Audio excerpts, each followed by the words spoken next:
Week 3, Chapter 6, Exercise 1.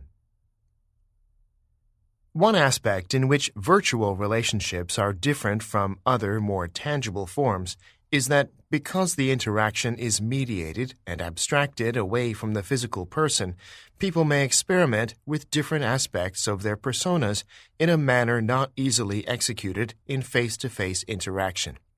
For example, there are instances of gender inversion, whereby a man may use a female avatar to participate in an online community and vice versa.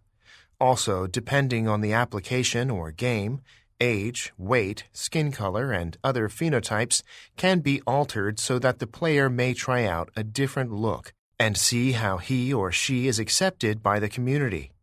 Although there is evidence that many people will adapt their virtual selves to look a lot like themselves offline, there is an understanding among those in the virtual community that it is acceptable practice to experiment.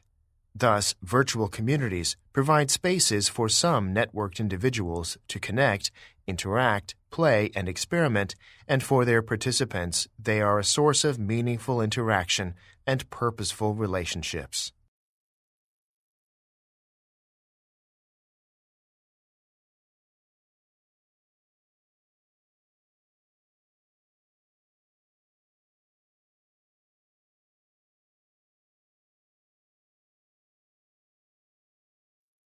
Exercise 2. Information technology has great potential for influencing markets.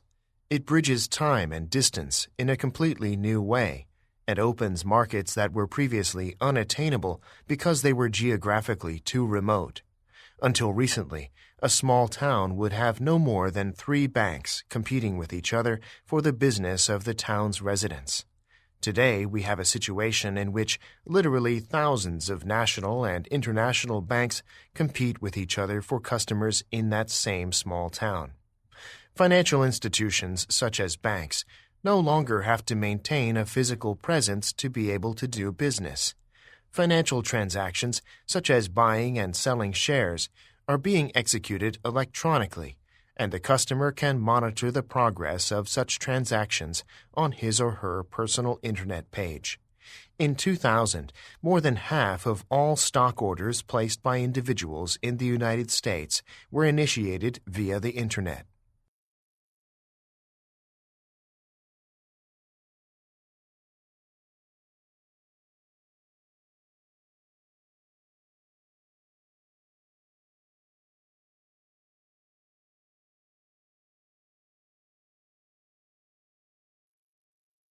Exercise 3. Emotions play a gatekeeper role in cognition. The allocation of attention and working memory does not happen by miracle. We attempt to solve problems that are only emotionally important to us. Think of emotions as a biological thermostat that activates attention, which then activates a rich set of problem-solving and response systems.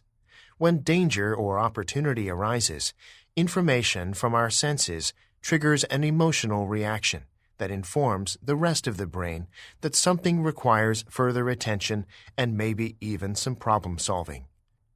Emotions operate unconsciously, constantly evaluating sensory information from our total environment, even while we're asleep or attending to other things.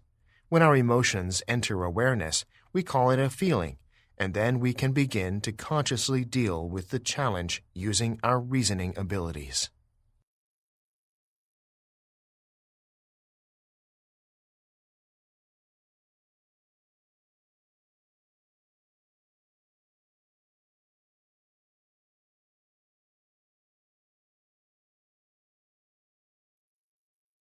Exercise 4.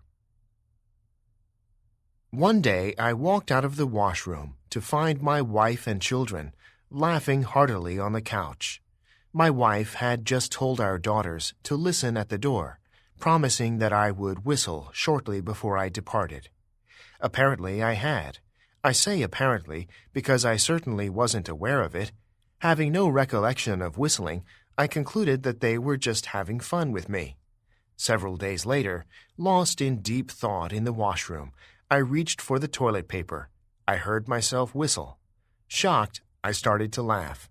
What was going on? Upon reflection, I determined the origin of such odd behavior.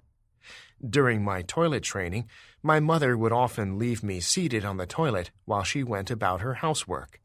I was to alert her when I finished. I would signal my readiness with a whistle, a behavior that became unconsciously ingrained.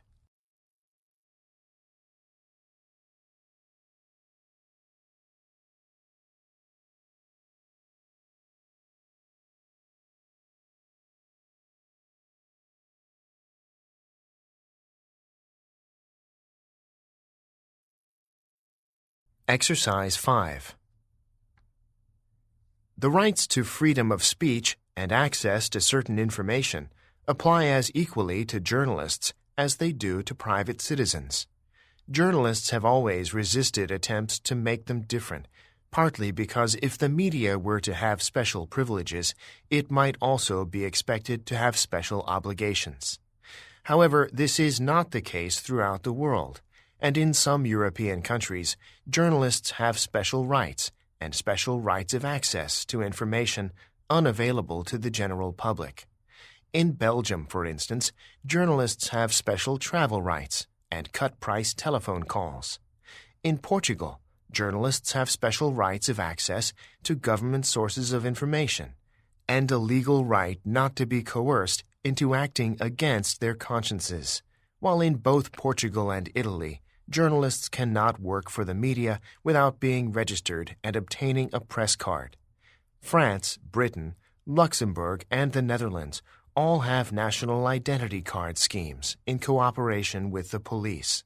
These are voluntary, and you can operate as a journalist without them, but they do make working in dramatic situations such as demonstrations, riots, and disasters much easier.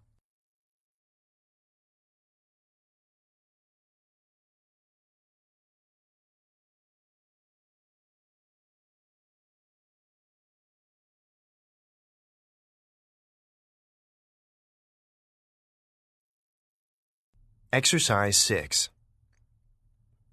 One of the most important developments in sports journalism in recent years has been the growth of online publishing, or websites on the Internet. Websites have provided thousands of new outlets for sports journalists, created many new jobs, and offered new ways of satisfying the growing thirst for sporting information. Because websites are easy to set up and relatively cheap to service and maintain, the growth has been rapid. Almost every sports club and governing body now has its own site, many of them employing professional journalists. The web now supports sites operated by everyone, from commercial and public service media organizations through sporting organizations and individual athletes to fans. Not surprisingly, the quality of sporting websites is equally variable.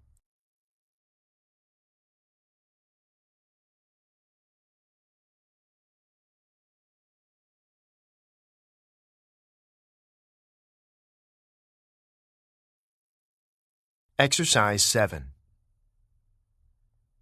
Until far into the 19th century, history was seen as being essentially the result of the actions of kings, statesmen, generals, and other dignitaries. Readers expected the historian to explain the actions of such people. This was the measure of the historian's success. Furthermore, it was generally believed that common sense was all that is needed for the historian to be able to give such a plausible and convincing account of the actions of kings and statesmen. And since common sense is, in Descartes' well-known view, the most justly distributed good, since nobody complains about having too little of it, there was no need for the historian to have any specific abilities as a historian. The only talent that was needed, beyond mere common sense, was the historian's ability to write a sufficiently coherent and convincing narrative. Rhetoric was the discipline that taught the historian how to be such a successful storyteller. Hence, history was conceived as a branch of applied rhetoric rather than as a discipline in its own right.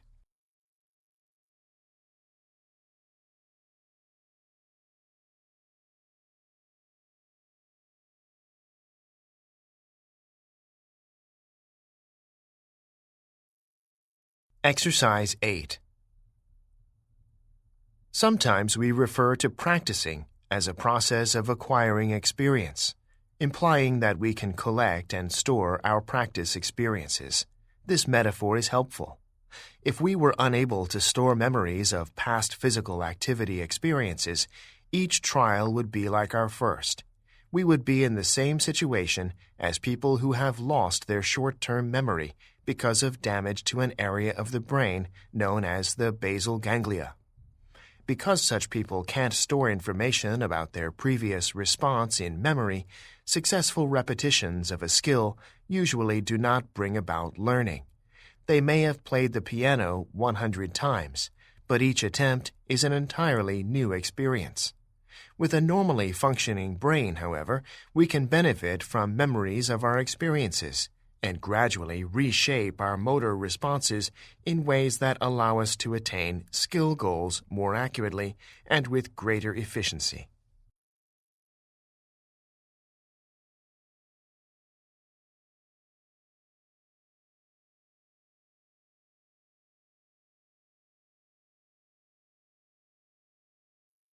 Exercises 9 and 10.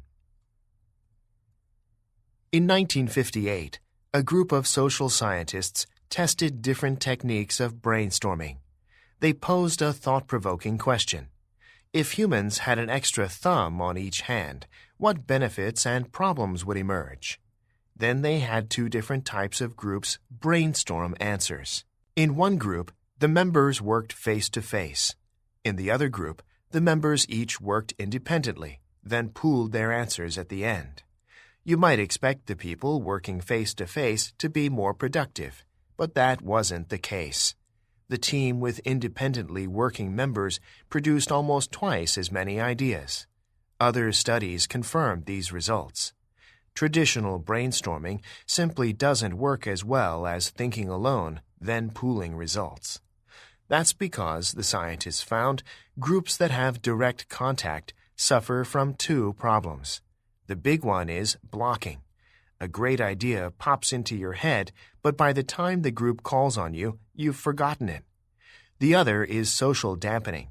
Outspoken, extroverted members wind up dominating, and their ideas get adopted by others, even if they're not very good ones.